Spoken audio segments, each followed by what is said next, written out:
gentlemen. I am C.B. Bhattacharya, the Eon Chair Professor in Corporate Responsibility and Dean of International Relations at ESMT. And today it is my pleasure to welcome you to the open lecture with Alexander Neubacher. The ESMT Open Lecture Series focuses on questions of current intellectual concern.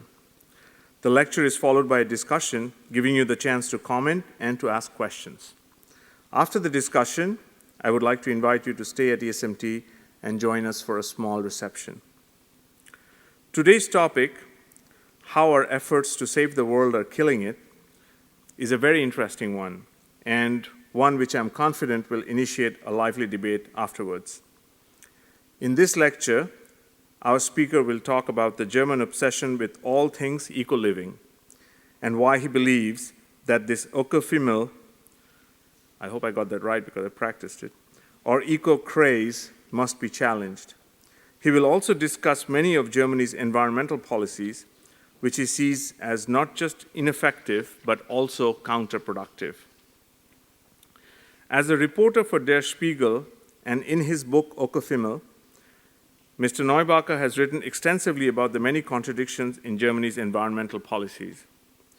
In his book Ökofimmel, he describes how the energy-saving light bulb ends up as hazardous waste, too much insulation in our homes causes mold, household drains emit putrid odors because everyone is saving water, and the so-called Energiewende is leading to skyrocketing carbon dioxide emissions because Germany's oil and coal power plants have to be fired up. In his many articles, he is also very critical about the new consumer class known as the LOHAS and their belief that they can somehow change the world through the consumption of expensive bio products. He will put forward a number of reasons today why they are bad role models for sustainable living. As some of you may know, personally I have a strong interest in this topic, as I have also written about the emerging LOHAS class.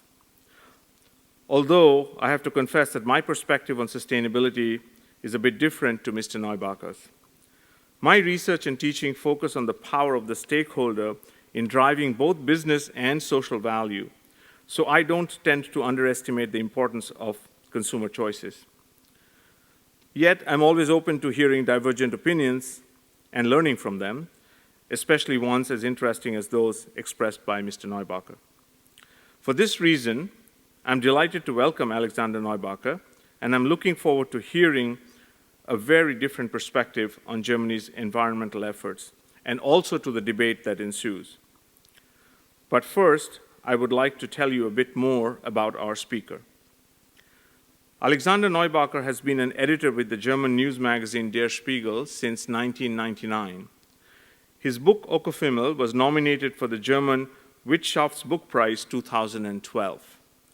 Mr. Neubacher studied economic science at the University of Cologne and also graduated from Kölner Schule, an institute for journalism in Cologne. He's married with 4 children and lives in Berlin. Finally, I would also like to thank Tagesspiegel for their support as our media partner. And now, I will hand you over to our special guest, Alexander Neubacher. Let's give him a warm ESMT welcome.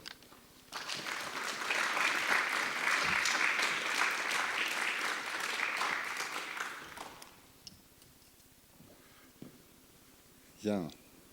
Good evening. Thank you. Thank you for this friendly words and for this invitation. I'm happy and I'm proud to be here. It's the first time for me to lecture in English, and it's not that easy. I found it very hard to find proper English words for example, for the German word Feinstaubplakette.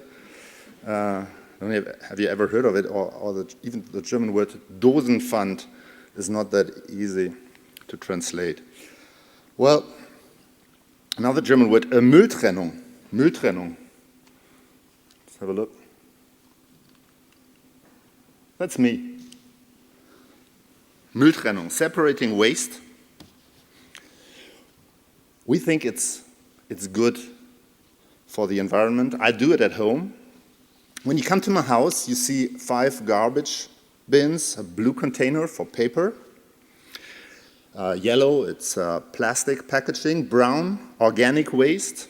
We have that special orange bin here in Berlin, it's other recyclable stuff, and of course gray for all the rest. So yeah, that's my life. One wife, 4 children, 5 garbage bins.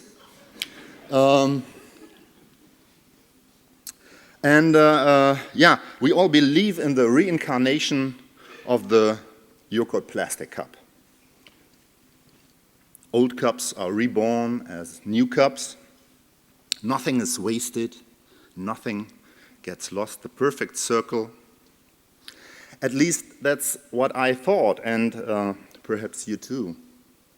At university, I had a roommate who rinsed his old yogurt cup with hot water and polished it before he threw it into the yellow trash can. He believed that this would facilitate the rebirth of the old cup as a new one. And yes, indeed, these are the rules in Germany. The law says that a yogurt cup has to be drip-free and spoon clean when you put it into the yellow waste bag. Well, I found that interesting, and actually I visited a recycling plant for yellow waste bags, and yeah, I was shocked. My Berlin yogurt plastic cup will not be recycled. No, it ends up in a Müllverbrennungsanlage, in a waste incinerator, a special furnace in Berlin-Ruhleben, close to the Olympic Stadium here in Berlin. Or it ends up in the furnace at a cement plant in Rüdersdorf in Brandenburg.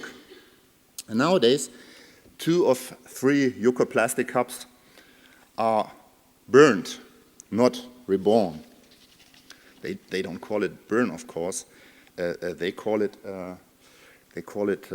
thermally recycled. Think about this destiny before you feel like polishing your yogurt cup. Yeah, another German obsession, Wassersparen. Saving water, super important. I already learned it from my parents, and I preach this now to my children every day. Save water. Do not just turn on the water tap and let it flow, no. And when you brush your teeth, use a cup. And we also have that brand new water-saving shower head, very high tech. It adds air instead of water. By high-speed oscillation, and it uses so much air that you feel getting hair dried right under the shower. And even most important, never, never, never forget to push the water stop button when the toilet is flushed. Yeah, you know the saying, of course, if it's brown, flush it down. If it's yellow, leave it mellow. And my dear Spiegel colleagues at Hamburg, they recently moved into a new office building in Hamburg Hafen City, a masterpiece of modern, nachhaltiger architecture. Everything in there is according to the latest environmental standards, which means a heater that does not heat, a ventilation system without fresh air, and a toilet that does not flush at all. Yes, no, the water-free toilet, they call it the water-free toilet. No more flushing, not a single drop of water, a miracle of nanotechnology. At least that's what they told us. You can also smell it a little bit. The question is, why? Why do we save water? Why? Don't we have enough rain in Germany? Or listen to the weather report, just look outside. We don't live in the Sahara. There is no water shortage in Germany. We have more water than we could ever use.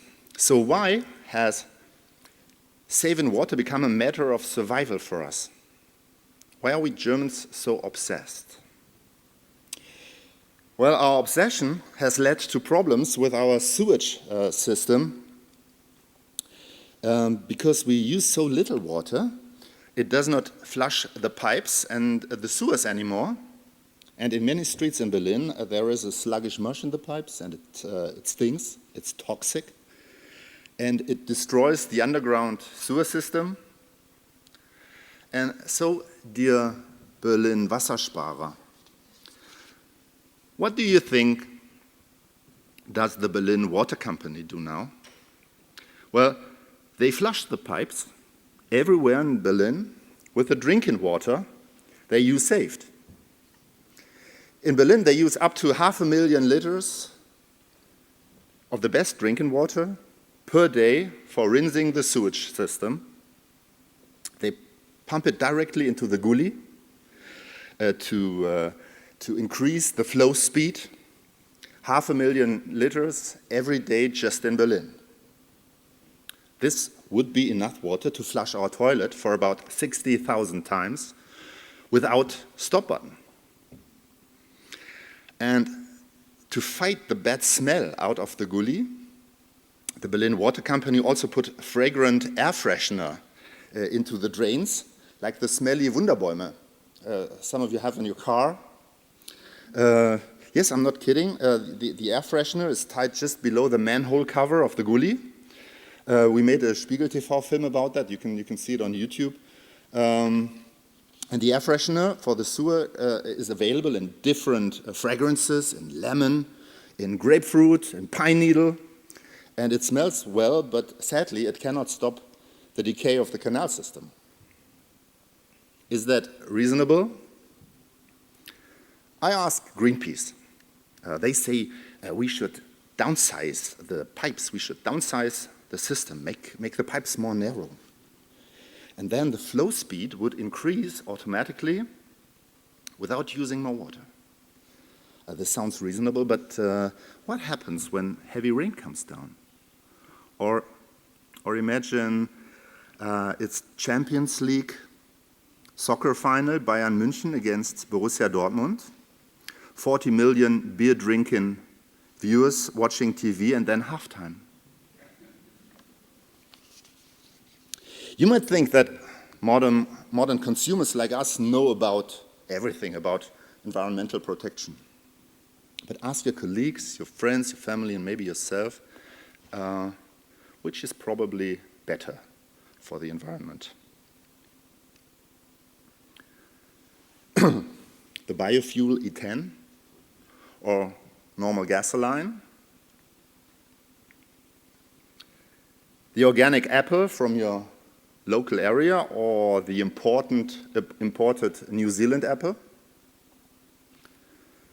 the eco-labeled shopping bag made of paper or the plastic bag. And I'm sure that most people will give you the following answers. The biofuel E10 is better than normal gasoline. The local produced apple is better than the one from New Zealand. And the paper bag is much better than the plastic bag, of course. So we have indeed learned it. But sorry, it's wrong. Truth is, the eco-paper is not better than the plastic bag, especially when that happens, what usually happens, the paper bag gets a crack and is thrown away after one single use. The organic, local produced apple has very often not a better ecological footprint than the conventional apple from New Zealand. It depends on the season. Why? Well, from late winter to early summer, the German apples, they come from air-conditioned cold storages, and it costs much more energy to keep them crunchy than to bring really fresh apples from New Zealand. And finally, the so-called biofuel E10 is under no circumstances better than the regular gasoline. Rainforests are cut down to grow energy crops instead. The monocultures, they need giant masses of fertilizers and pesticides. And energy crops drive out the cultivation of food crops in many poor countries in the world. Did you know that a single tank full of E10 takes about as much wheat than an adult can eat in a month?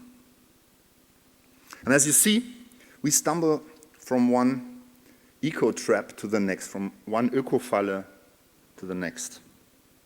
During the research For my book, I've seen astonishing things.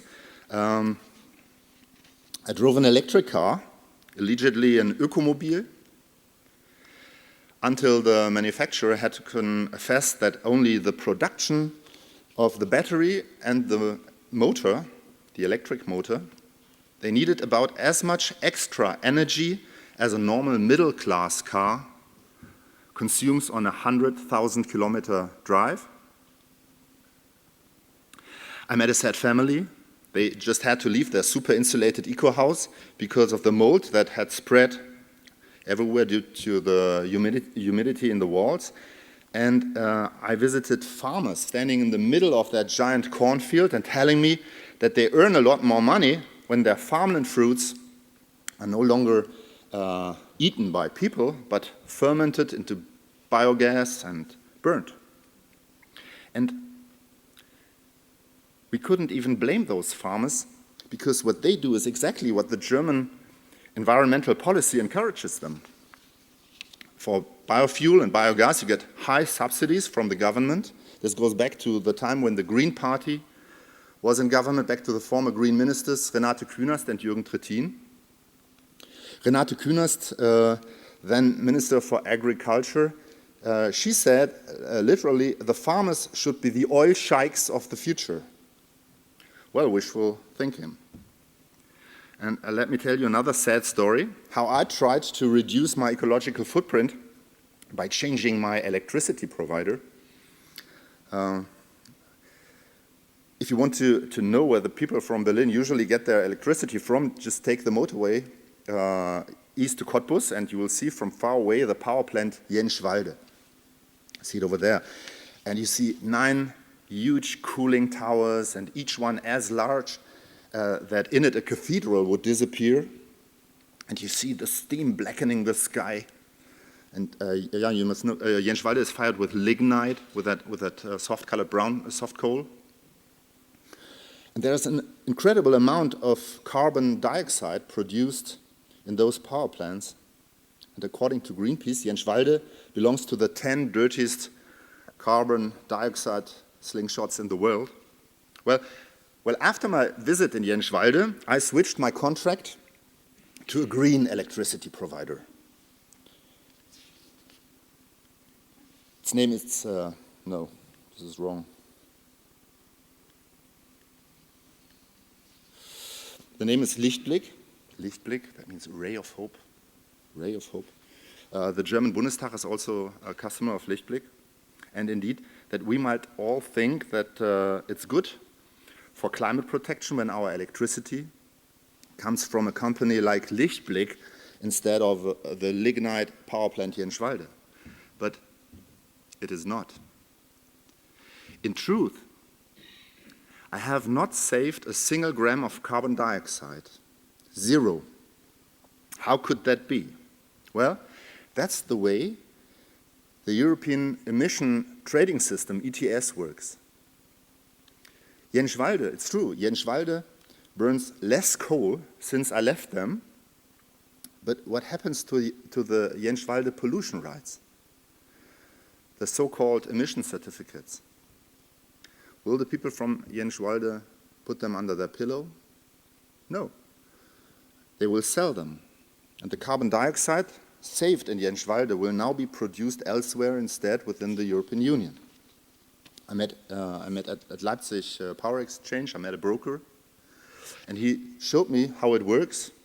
They buy and sell emission certificates. In a second, it's just one click on the computer, and maybe they sold my emission certificates to Poland, lignite power plant Belchatov, just a couple of kilometers away, and number 3 on the world's hit list of the worst carbon dioxide producing power plants. That's frustrating, isn't it?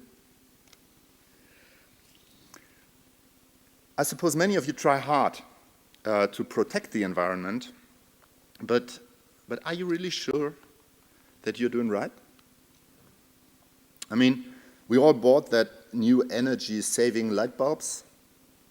I don't like them very much. The light is cold and it's harsh, and we can't dim down the light in our living room anymore.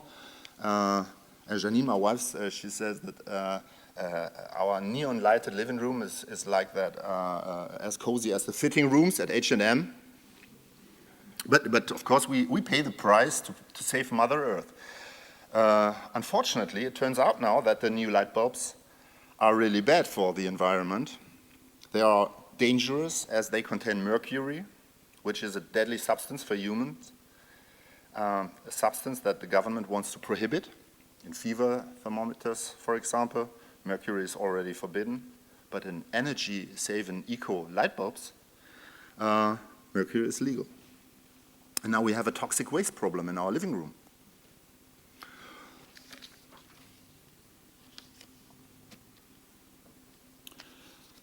Or take the can deposit, the Dosenpfand. You see Jürgen Trittin, the Dosenpfand, the can deposit was introduced in 2003 by the Green Minister Jürgen Trittin, the Minister of the Environment, of which the environment has not recovered yet. Trittin's can deposit was actually intended to combat the disposable bottle.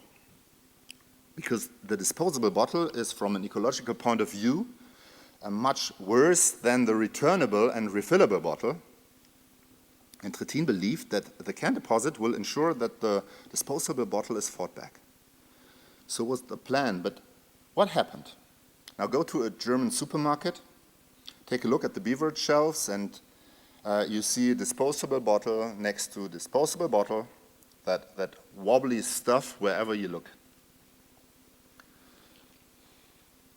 Before the introduction of a can deposit, the market share of disposable water bottles was about 31%. Too much, said Minister Trittin. And today, the market share is not 31%, but 68%. So it came just the other way around, just the other way that Trittin intended. And by the way, it's exactly what Trittin's advisory board, the Umweltsachverständigenrat, predicted. They had warned Trittin to introduce the can deposit system, but Trittin did not listen. There's no way but the green way. Yeah, let's talk about the Energiewende, the energy revolution. We see that the German word Energiewende is now even used in international newspapers. I read it in the New York Times, and it's not quite clear whether it's more like Autobahn or more like sauerkraut. So we want to turn off our nuclear power plants, but now we lack electric power from time to time, and to compensate those shortcomings, we import nuclear power from France and the Czech Republic. We buy nuclear power from foreign power plants that we always held for much more dangerous than our own power plants. And sometimes it's even just the other way around. On a sunny day when the wind blows, we have far too much electricity for an hour or two, but we can't store it, and we have to give it away. Not for free. No, we even have to pay for it. We produce green electricity with high subsidies, and then we pay a waste fee to get rid of it. They have a new word for it at the stock exchange. They call it negative prices, a new economic phenomena. Negative prices, I think that's what you all want to have too, I guess. But sorry, negative prices are not for customers like we are. No, we are the poor ones who have to pay for that. For the whole schlamassel thing, we pay the solar roof owner because he produces the good green electricity. We pay the green energy waste fee because sometimes we have too much of it. We pay for the old oil-fired power plant because it provides reserve capacities. We pay for the heavy industries like smelting plants because sometimes they have to shut down their production because of power shortages, and we pay for the electricity network to make them connect the new offshore wind parks, and we pay for the new offshore wind parks until the network companies have managed to connect them, and no wonder that our electricity bills are increasing that much.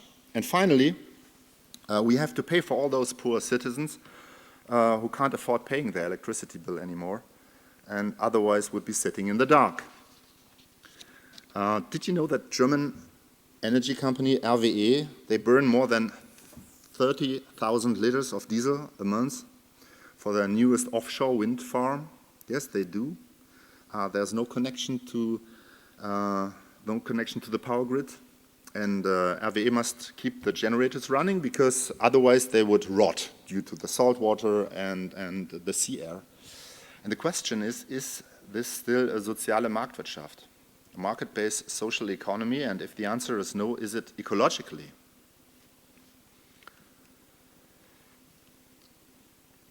What can you do to avoid a ton of carbon dioxide emissions? Well, just to name a few possibilities, you can invest in modern gas power plants, you can invest in onshore wind energy, you can invest in good, high-quality house insulation, and you can spend your money for photovoltaic. Do you see the prices? And what we see is that photovoltaic is a very, very expensive way to reduce our carbon dioxide emissions, at least in Germany. It's more than 600 euro to save 1 ton of CO2. And so what do you think should Germany do? Well, Germany spends nearly half of the subsidies, 10 billion euro, only this year on photovoltaic. So we pay a maximum amount of money for a minimum of climate protection. Pay more, get less. That's the German Energiewende at the moment. And yeah, well, some people doubt that there is man-made climate change at all. The new IPC report came out 3 weeks ago, and the discussion is still going on. You know, I'm an economist, and I'm not a climate scientist, and I don't know exactly what's true, but yes, I'm afraid that the IPC climate scientists might be right. And I'm afraid that we should take their warnings very, very seriously. And I'm afraid that climate change is a serious threat for this planet. And this is exactly, for me, the reason to say we have to change our climate protection policy very soon. The German carbon dioxide emissions are skyrocketing. At the moment, we burn more coal and more oil to compensate for the fluctuations in solar and wind energy. And I think that we neither have money nor time to spend for policies that do not work. I think it's unethical to spend 10 billion euro on solar panels that produce almost no plannable electricity. I think that the German Energiewende so far is an anti-climate project. The question is, how could this be? Why do we end up like this? What is the reason that our major environmental policies are ineffective or even counterproductive? Remember the Dosenpfand, the can deposit system, which is killing the refillable bottle, and the Energiesparlampe, the toxic light bulb, E10, biogas, thermal insulation. One thing is the Umweltzone. We have it in Berlin. Do you remember when we invented the Umweltzone? When it was founded in Berlin, suddenly we had those red and white traffic signs along the streets. Zone, big word, Zone, was a little bit touchy to rebuild a Zone in Berlin. But okay, if it helps, we are with it. But since we invented the Zone in Berlin, the emission and the PM levels are not falling. Sometimes they are rising, and the reason is it's the wind. It comes from the north and from the south and from the left and from the right, and no Zone sign is able to stop him. So again, the question is, what is the major reason that our strong efforts to save the world are not helping the planet? Sometimes, in fact, they do even more harm. I think there are two main reasons. Reason number one, I think it's emotions. Environmental protection has to do with strong feelings. It's about desire, about romance, about fear, about angst. The earth is on the brink, and we fear the future of humanity is at stake. And we see La Niña followed by El Niño, and asbestos, followed by dioxin, and the forests are nearly gone, and the polar bear is dying out. Yeah, especially the polar bear thing, this affects us very much. I'm sure you know the photos of the lonely polar bears on their little ice floe, very sad pictures. They make us cry. And who then comes and claims to save the world cannot be wrong. Environmentalists are always morally right. Their judgment does not depend on details. They always go in the right direction. This is enough. They're on the right side. They are the good ones. And because of their good intentions, the environmentalists are immune against critique or other opinions. Because they are always on the right side, their opponents must necessarily be on the wrong side. It's black and white. It's very simple. And by the way, this is the reason why in Germany, usually the Minister for Environment is one of the most popular politicians. It's a very good job to promote a political career. You remember former ministers, Klaus Töpfer, for example, Angela Merkel, Jürgen Trittin, Sigmar Gabriel, and just compare them to former ministers, for example, former ministers of economics. Does anybody remember Martin Bangemann, Michael Gloß, Philipp Rösler? So what happens if you meet an environmentalist and you want to discuss the fact that in spite of the tear-jerking story of the dying polar bear, today there are at least 5 times more polar bears out in the wild than 60 years ago? Well, you better be prepared. What a cynic to dwell on such details. Meanwhile, the world is in danger. Eco-thinking needs no justification. It's a matter of faith, a substitute for religion. I mean, look at the symbols, at the vocabulary. We talk about the apocalypse. We talk about the flood coming because of climate change. And do you hear the Bible sound?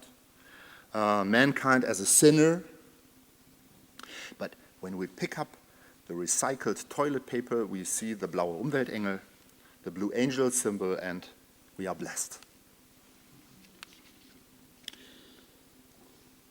The reason number 2, the German carefulness, the German Gründlichkeit. I think there's no translation for that word, the German Gründlichkeit. The Feinstaubplakette, the Ökodesign-Richtlinie, the Biokraftstoffquotenverordnung. The environmental bureaucrats are very happy here. The German Ministry for Environment was indeed founded as a sub-department of the Ministry of the Interior. And we still see the after effects. These bureaucrats are very familiar with regulation, with the German Polizei- and Ordnungsrecht, and everything is settled down to the last. The ignorant and stupid citizens, they must be taken by the hand.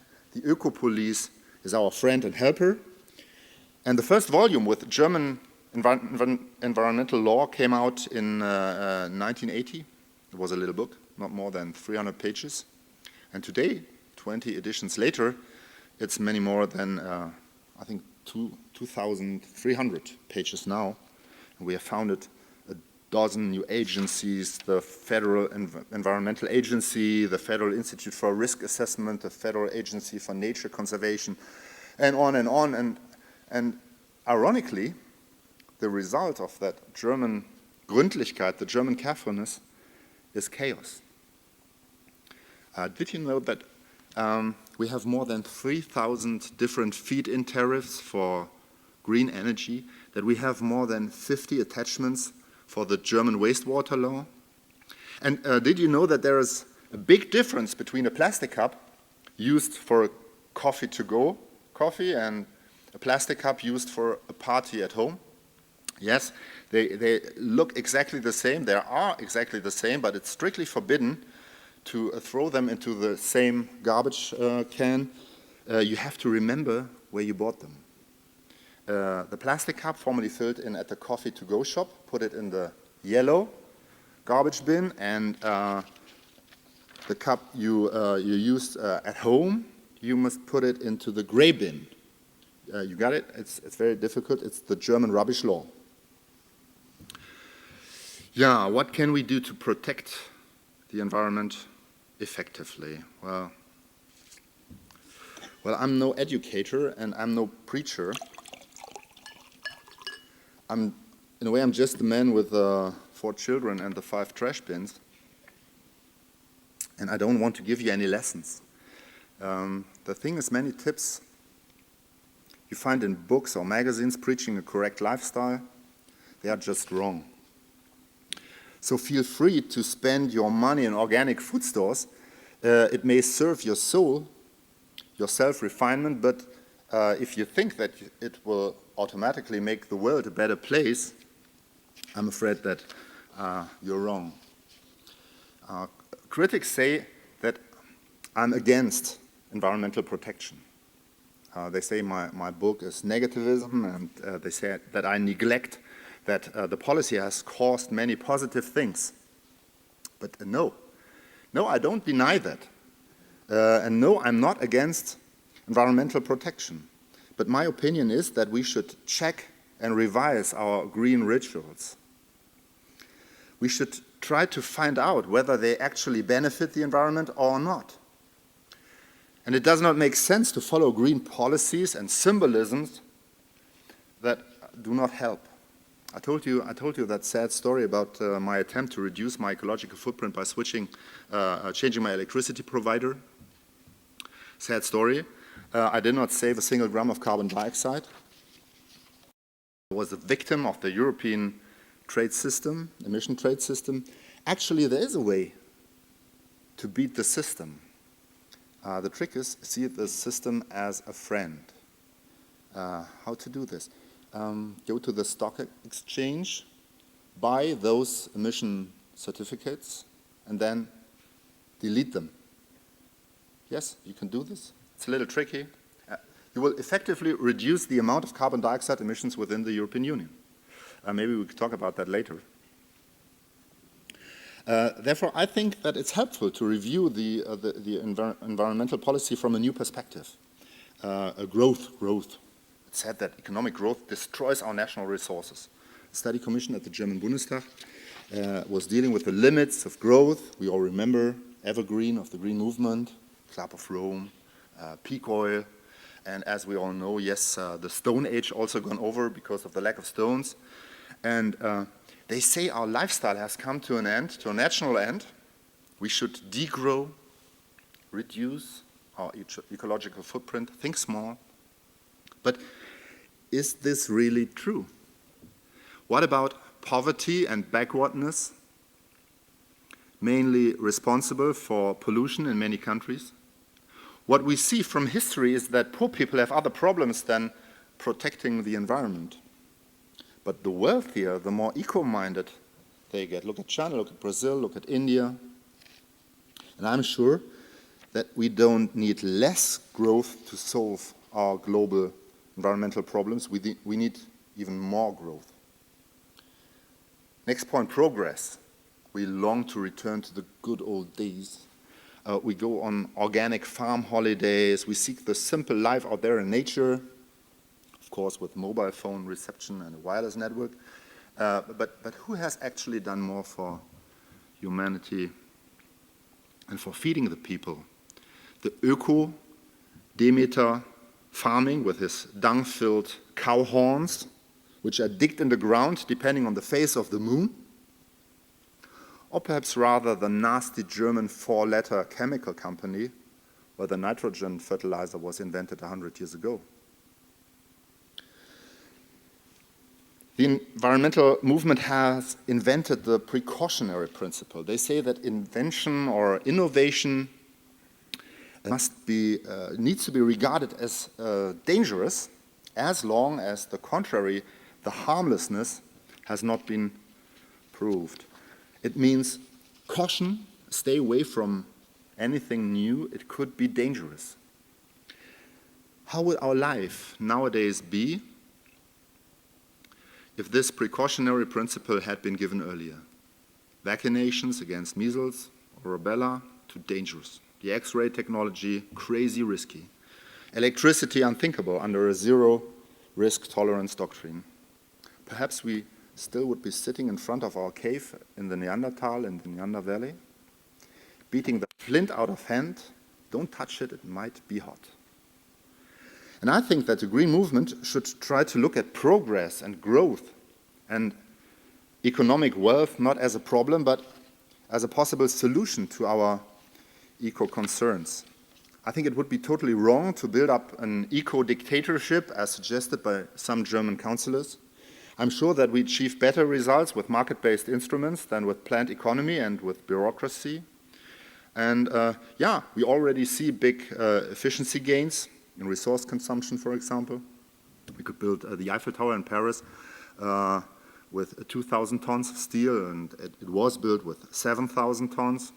And a modern car emits less cancer-causing pollutants in full speed than a parked car in 1970 because of leaks in its lines. Ladies and gentlemen, we will see a new coalition and a new government in Germany very soon. And here is my suggestion to protect Mother Nature. Reduce the number of ministries in Germany.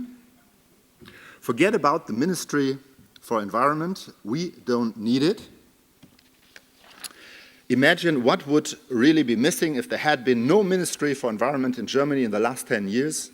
No E10, no Dosenpfand, no Energiesparlampe, no Umweltzone, no gelber Sack. I think it's high time to protect our environment from the environmentalists. Thank you very much.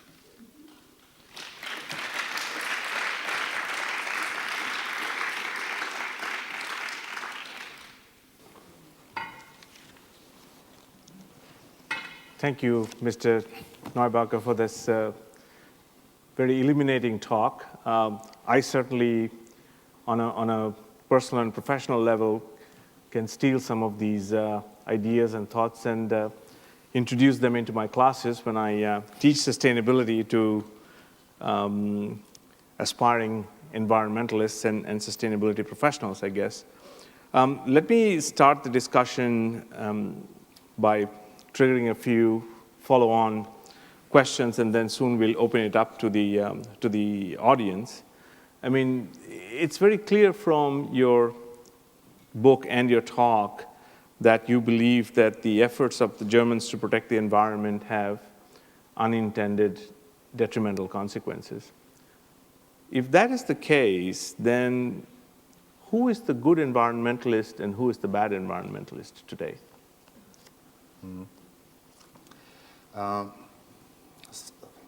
Sometimes I meet students at university, age 20, 21, 22, and they are very eco-minded, but they are more open-minded than those guys that I call the Traditionsmüslis, the old green movement. The old green movement, I think in a way they are trapped in their old green myths, and sometimes it's even hard to discover that some things that you always believed in aren't that true.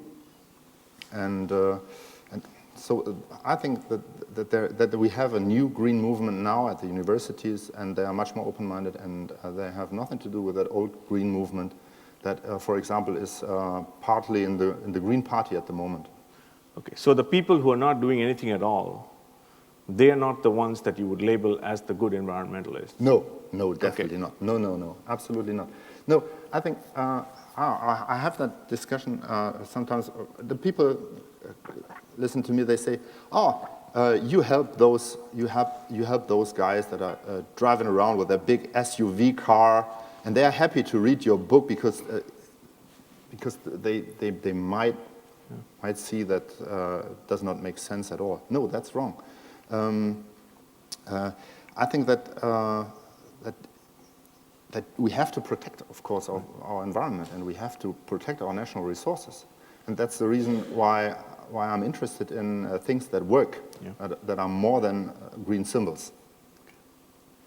Thank you. You alluded to emerging markets, which clearly have a lot of growth potential, but at the same time, with that growth potential comes potential increases in CO2 emissions and other environmental degradation. Don't you think that the efforts of the ordinary Germans, I mean, leaving aside the specific details or what they're getting bogged down into, but don't you think that the efforts of ordinary Germans today act as a role model for these other emerging countries, citizens of these other emerging countries? No, I'm afraid no. I think it would be perfect if our Energiewende would be a role model for other countries, but it's not. It does not work, and we're not a role model, but it would be better if we were.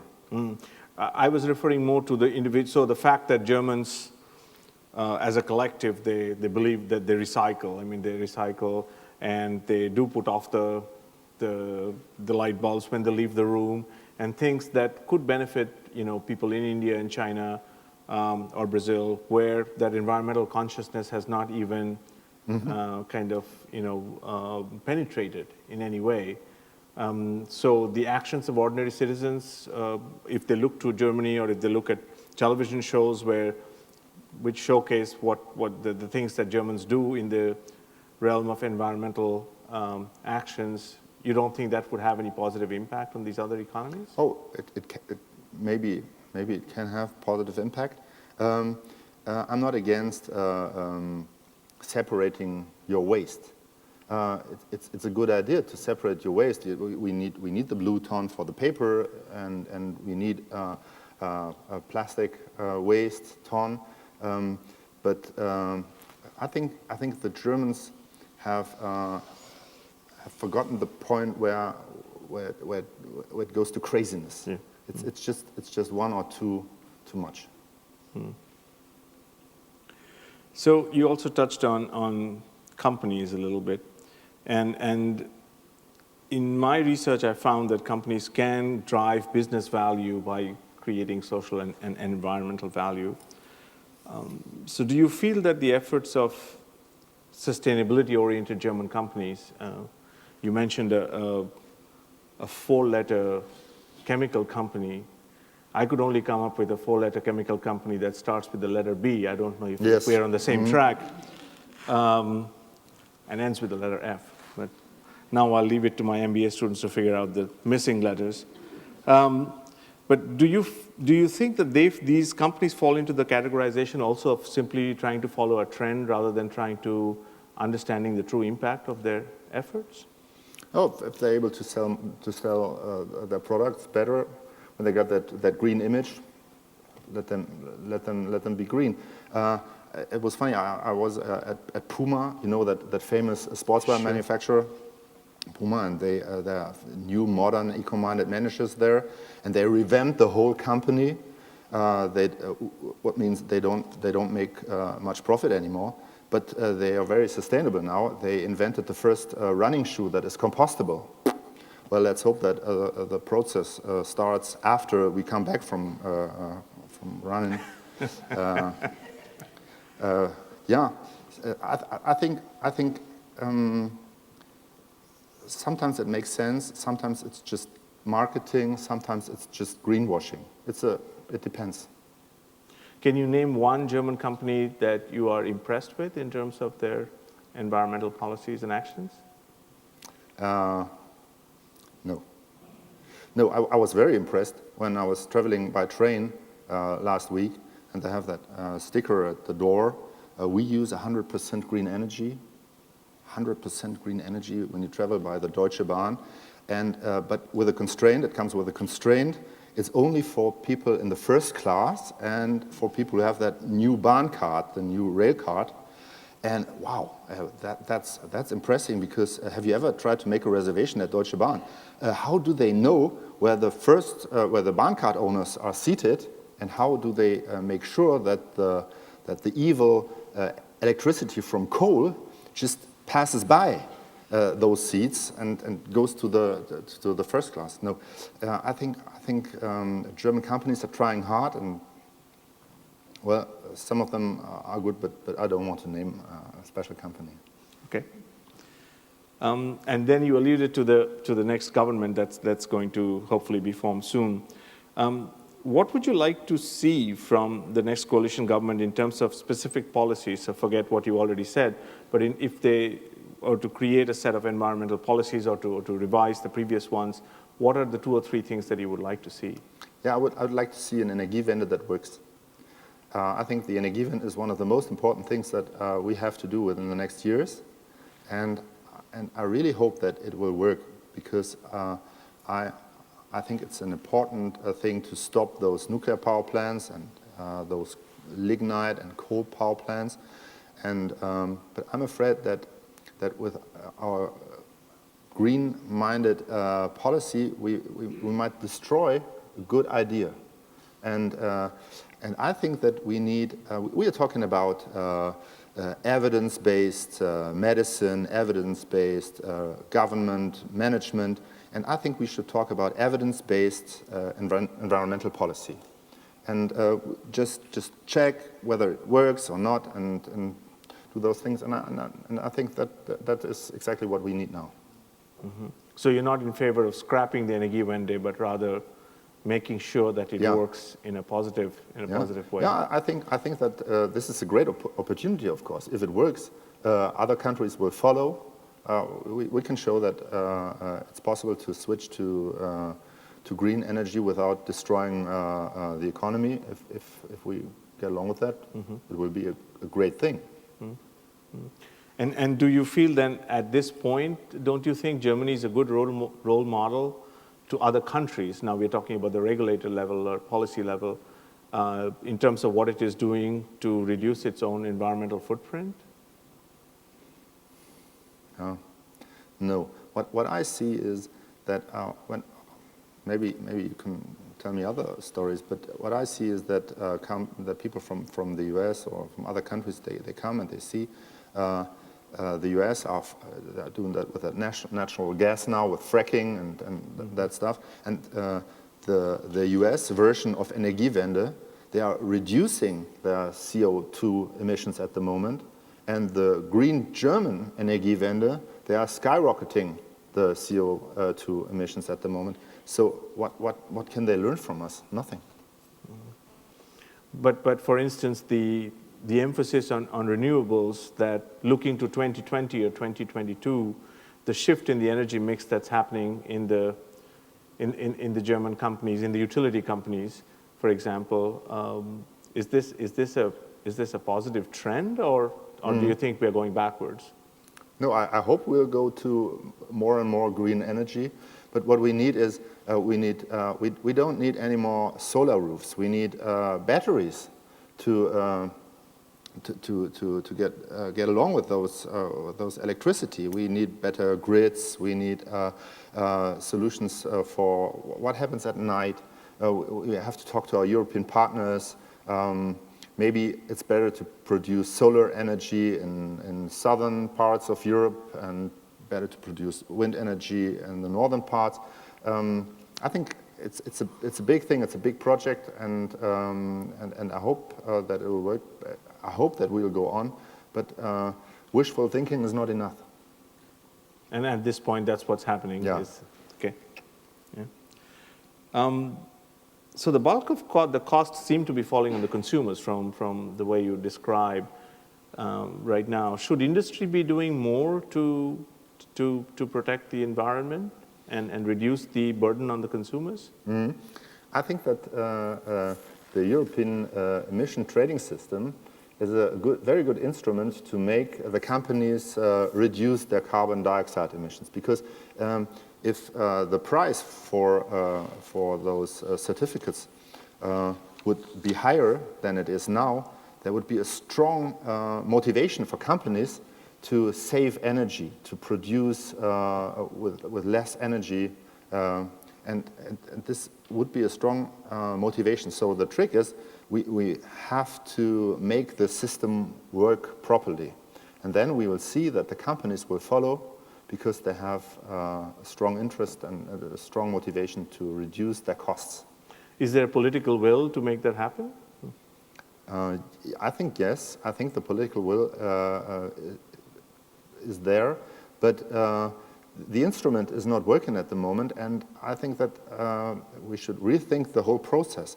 The emission certificates are cheap because of all those subsidies that we pay for solar roofs. The prices are low because of our 10 billion photovoltaic subsidies. This is at least one reason. A couple of other reasons, of course, but this is one reason. So the good idea destroys the good green project. So are you in favor of scrapping then the subsidies on the Yes. renewable energy? Yeah. Yeah, we have to invent a new system. Mm-hmm.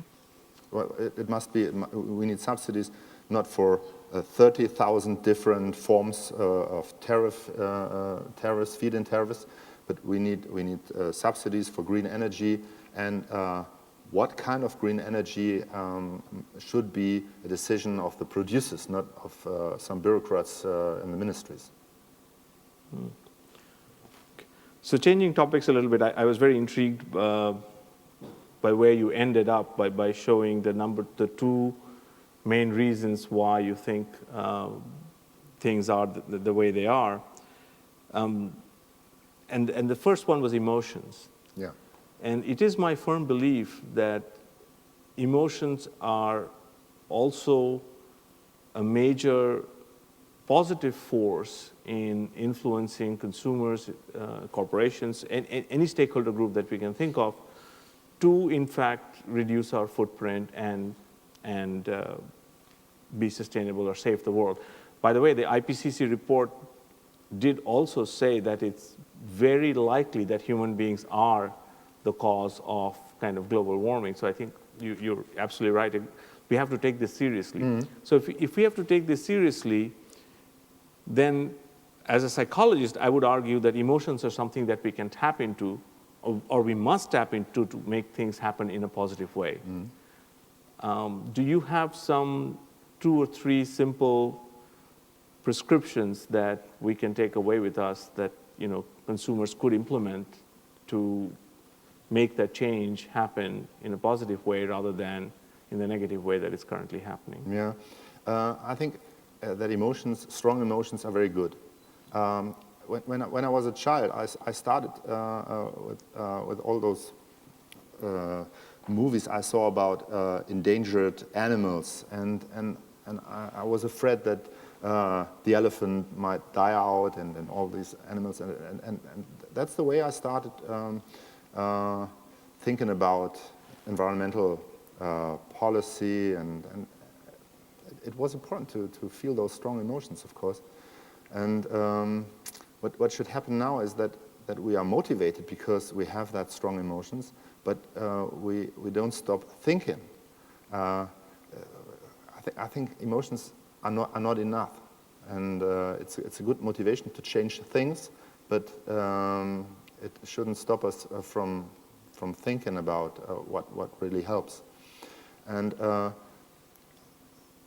I think that I talk with my children about that topic very often, of course, and they come back from school and they say, hey, Papa, I just learned that it's so important to do this thing with all that garbage bins over there, and I don't stop them. I don't stop them because I think it's important that they start feeling responsible for our natural resources. But it's just the beginning, and then we have to start thinking about it. Mm-hmm. So we need evidence-based. So emotions should also be kind of evidence-based and very good. I think I've asked you enough questions, and maybe we'll come back and join in the discussion. But at this point, I think it's I would like to open it up to the audience. You've heard Mr. Neubacher say fairly controversial things. So all of you who've been separating your garbage into 5 different bins and putting and using energy-saving light bulbs in your living room, and all these things, and that he asks you to throw out the window, and he says is basically not helping in any way, let's see some emotion from your side and ask some questions of Mr. Neubacher here. Hi, Junaid Mahmood, a member of the MBA class here. As an American, I think we see a lot of reluctance to, in society, we see a lot of reluctance to enact the kind of policies that we need because people are always pointing fingers at the shortcomings of policies in Europe. Do you think it would be perhaps more constructive to, instead of talking about an eco-hangover, to maybe harness the goodwill or the environmental feeling to propose alternatives, perhaps decrease the number of climate permits, have them auctioned, and do you feel like there's a constructive process that could take place as a result of the work you're doing? I'm not sure whether I got your point. Do you think that it's better to motivate the people to change things than overestimating those negative points, or? Well, I think it's coming from a policy background. I think it's important that there's a debate on the efficacy of policy, whether or not it's actually achieving the ends that you want it to achieve. But don't you think it would be more productive to come at it from perhaps harness the sort of religious energy of the people who are motivated by the right things, as it seems like you are, because you realize that global warming is a challenge, to propose alternatives to policy? Because if you think that these politicians, these environmental ministers are motivated by the same things that you are, perhaps they'd be open to removing subsidies, imposing more market-based solutions, reducing the number of carbon permits, and instead aiming your critique in a more productive way. Mm-hmm. Yeah, at least I hope that we have a discussion about those things when the next government comes up, and we mustn't forget that the green movement is a very young movement. It's in Germany, where it started in the 60s, in the late 60s, in the early 70s. So maybe the thing is that we've just taken some baby steps now, and we are learning, and it's a new movement, and we're just in the beginning, and maybe it will come, like you said, things will get better because we learn, and we have that positive energy, and we go in the right direction. But yeah, of course, this would be, but what I had in mind when I wrote that book was a colleague of mine who told me, "Hey, don't write that down all the time, because we have all that very motivated people here, and they might be frustrated.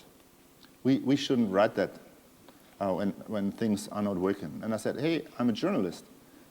We have to write about things that don't work properly." And I met a couple of people that used that same point of view, and they said, I call it the Wehrkraftzersetzungsargument. I try to translate that. In wartime, it's forbidden to demotivate the boys fighting at the front, because they have to be strong, and don't tell them the truth, because they have to be strong. And this is what some people told me, that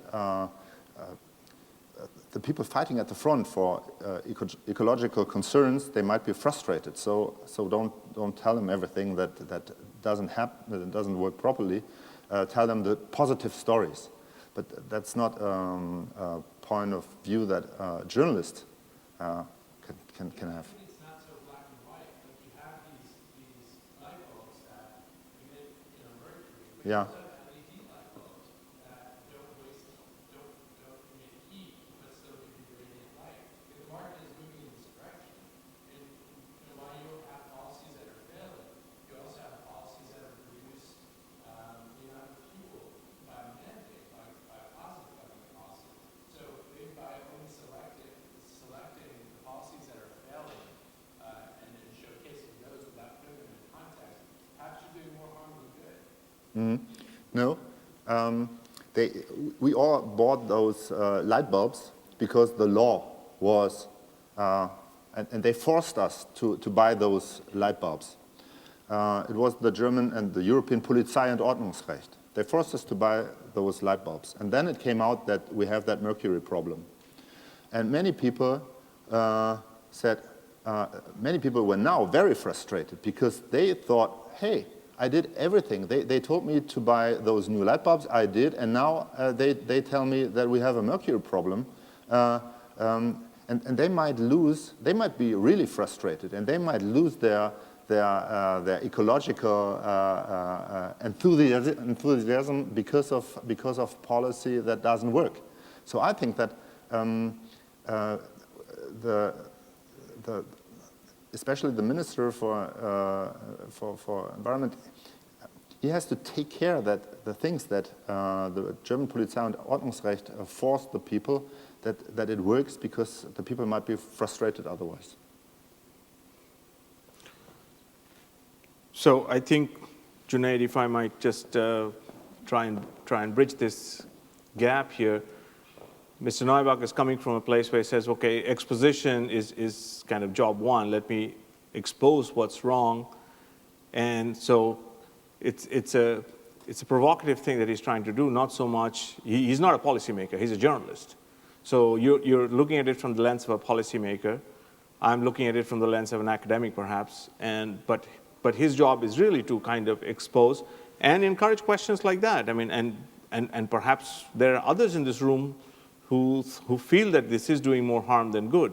And that's a good thing to kind of bubble up and bring to the top. Yes, Ulrike has the mic. Oh, but there's a question first at the back. Yeah. Okay. Earlier this year, I read a report, a governmental report. You want to introduce yourself, sir? Yeah. My name is Blumenthal, just here from Berlin. And the theme of this report was the Great Transformation. And it was more or less talking about the effects in the next 50 to 100 years. So talking about that we are now, with our policies doing right now at the moment, we are doing an investment that should pay out in 100, maybe in 200 years. So what we see now actually is that we are not seeing these big effects in improvement of environmental protection as we may expect, but all these policies are pointing much further in the future. Are you aware of this report? Yeah. Or about this effect? Yeah. The Great Transformation was written by the Sachverständigenrat, the councillors that Mrs. Merkel had come in, and one of those guys is Mr. Schellenhuber from the Potsdam Institute of Klimafolgenforschung. And yeah, what they suggest is to make a kind of like every new law that comes up should be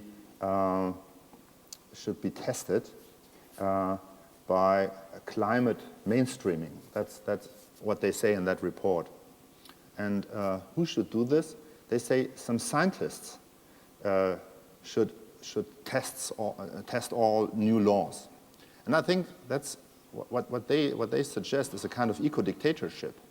They say don't trust the politicians, don't trust the democratic system, because the people are not able to oversee the whole future, but some scientists do, so let them do the work. And maybe they are right, maybe they are wrong, I don't know, but we have a democratic system and not an eco-dictatorship system with some very clever scientists at the peak of our society. And I think that the Great Transformation was a very good example for eco thinking that is very dangerous, because it shortens the possibilities that we have to solve our problems in future time. They say plan A, plan B, plan C.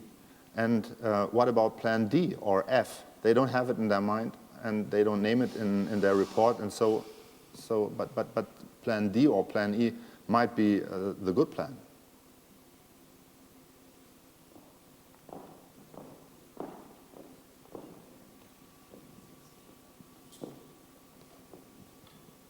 Professor, thanks for your speech. My name is Arzu. I am one of the first members of the MBA class of ESMT. I just wanted to ask you, in order to bring your way of thinking into our daily lives, what would be the top 3 questions that we need to have in our mind so that we can be more environmentally aware of the wrong things? Mm-hmm. I think one question is enough. Does it really help? Does it really help? That's the basic question. And if it helps, do it. If it doesn't help, don't do it. Leave it. This is the simple thing. Where will I go to find the answer to that question? Yeah. I said that we need evidence-based eco-policy now, and what we see is that we really need scientists working on that topic. We see that Greenpeace is not a big help. We see that the BUND and other companies or organizations that are saying that they are green organizations, they are not a big help.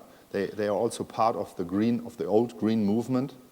And part of those, and I think we need new thinking at the universities. But I already said that I met a couple of students at the university thinking in the new way, and I'm really optimistic that we will have better policy in 10, 15 years.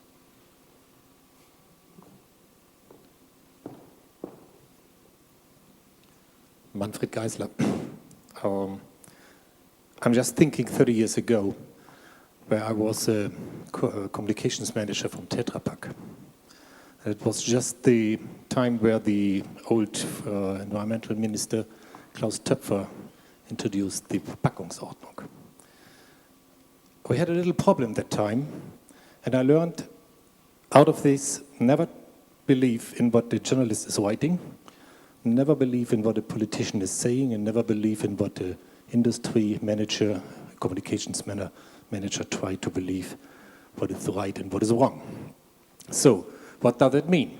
I think you have explained very good in your Ökofimmel, demotivating the people on the street. It's not the defrustration of the environmentalists. I think the most important thing what we need today is to motivate the people to believe that our country, our industry, our innovations are far ahead in the world to change it to a better world. And I think we should motivate, we should not demotivate. And we never know if we introduce something new techniques, if they are good or not good for the solutions we have introduced them. So I think this is something what we need. And I hope that there is another Ökofimmel saying exactly the opposite of this, what you have said. Because that doesn't help, really, to go ahead by research, developments and innovations and what we need for the environment. Mm-hmm. Yeah.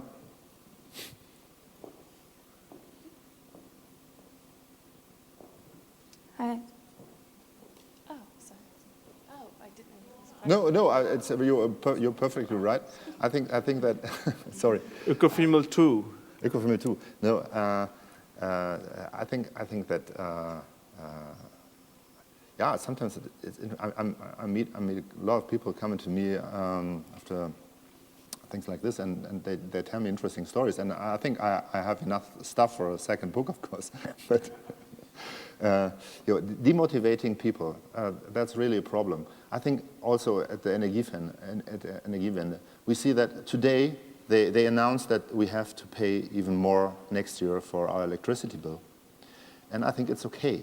I think that electricity produced with green power plants will be even more expensive in future time. But I think what the people want to see is that it works. When they pay more, they want to get more green energy. But this is not what they see now. They pay more, but what they get is more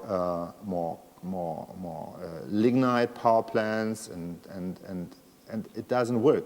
And so the people are frustrated, and they might lose their enthusiasm for a good idea for the Energiewende. And we see it already when we make, in Spiegel, we ask the people, what do you think about the Energiewende? And it goes down, But we're just in the beginning, and we need the motivated people of Germany to make the Energiewende work. So let me just ask a follow-up question to that. I mean, and perhaps that would be a way to address this. Can you give us some evidence-based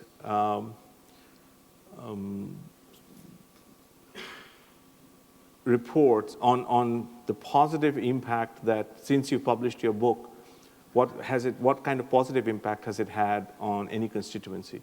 Yeah, what I see is, when I wrote that book, I said that photovoltaic is a very bad thing. It's very expensive, and it doesn't help us reduce our CO2 emission levels. And in the beginning, when I talked about that topic with other people, they said, no, solar photovoltaic, it's a great thing. There's no solar bill in the world, they told me, and solar photovoltaic had a very positive image, and this changed, and many people are aware that photovoltaic is expensive, and that we try to find, in a way, other solutions to produce green energy than to put solar roofs in our cities in the darkest part of Germany. So this changed. And also we have that discussion about light bulbs, and what we see is that the industry works hard on that new light bulbs, LEDs, for example, which are sadly very expensive at the moment, but I think in 2 or 3 years we will buy energy saving light bulbs which don't have any mercury problem anymore. Mm-hmm. Sorry, there was a question somewhere here. Yeah. Hi, I'm Claudia, and I'm American living in Berlin. So I have 2 questions. The first one, in a way to kind of incentivize ideas. It's often happens in the United States that we ask for proposals from both state governments, local governments, and private industry at once to solve large-scale problems. And so I was wondering if that doesn't happen enough in Germany. And a lot of these calls for proposals also include community opinion and forums. So that'd be the first one. The second one, because I have not read your book yet, I wondered if you tackled the issue of GMO, the GMO debate in Germany as a part of this larger emotional trend in environmentalism. Mm-hmm. No, I think if there are any advisors coming from the industry, yeah, there are some, but they're not important. In Germany, what we see is that it's a small world. We have a small eco world, and they live in a way. They live in their myths, and they tell the same old story all the time. And I think it's high time that the movement opens up.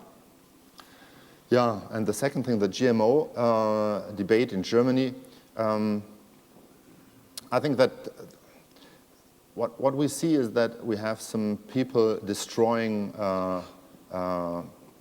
fields, some destroying, going to university in Erfurt or in Jena. It was in Jena, and they came at night and they destroyed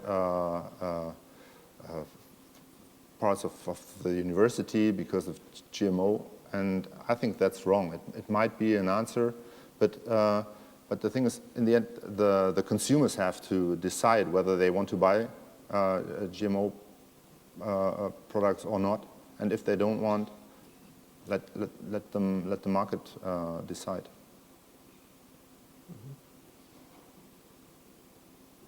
We have time for one last question.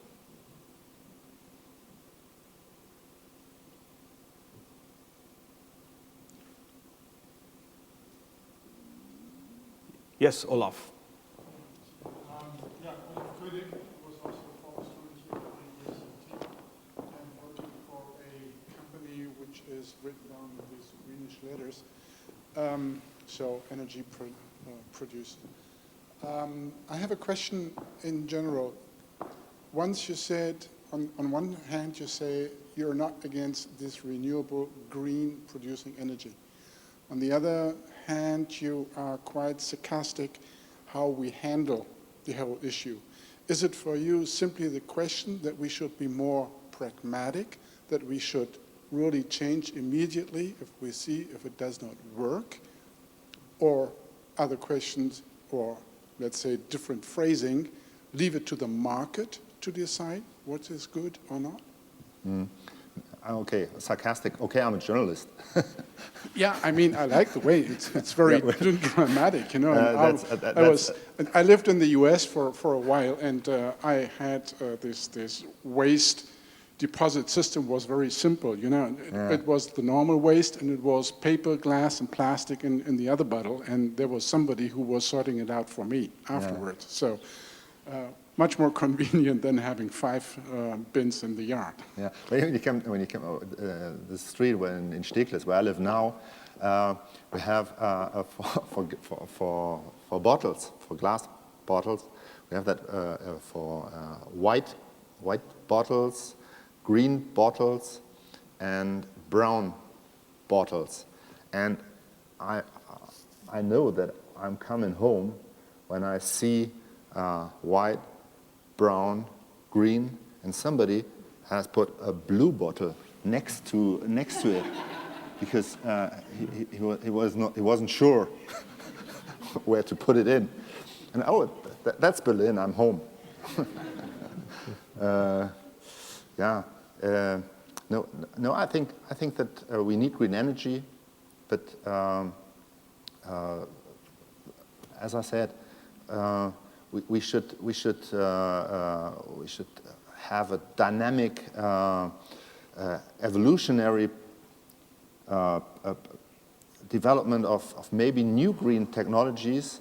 And what we see at the moment is that we have 40.6 euro cent per kilowatt hour for solar roofs built in 2010, and it's bureaucracy, and it doesn't produce that much green energy as we need to switch off our nuclear power plants, what I would like to do. I would like to see our nuclear power plants switched off very soon.